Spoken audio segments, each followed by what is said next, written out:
Facebook's under fire for failing to prevent a teenage girl from being auctioned off as a bride on the social network. It happened in South Sudan, where the selling of child brides is not new by any means. But in this case, activists say Facebook didn't police itself well enough to keep this from happening. CNN's David Mackenzie is following this story from Johannesburg. And as we were saying, it's not unusual, this practice, but it is in such an open way on social media.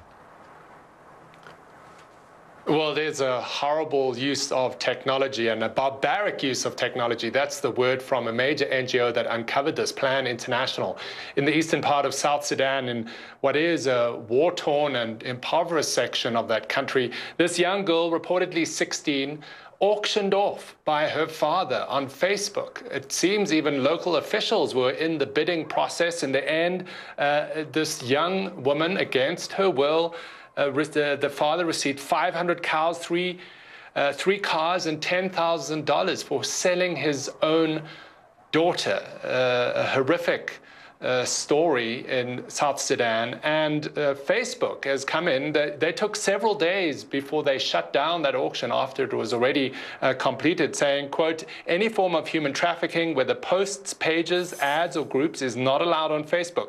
We removed the post and permanently disabled the account belonging to the person who posted to Facebook." So, Max, certainly another hit for the social network, where it has been seen that human trafficking is rife on Facebook, and it's very hard for them to stamp this out.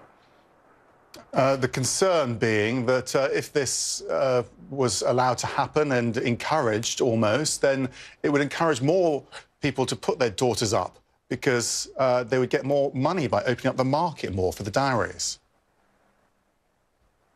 It's a horrible way to put it, but it's exactly right, Max. You're right. And that is the worry from NGOs and charities and the UN working in South Sudan, that this just could provide a greater access to an existing problem. More than half of young girls in South Sudan are married before the age of 18, despite it being illegal in that country. And many of them are effectively sold for dowries. So this is not a new concept in South Sudan and other parts of Africa and elsewhere in the world.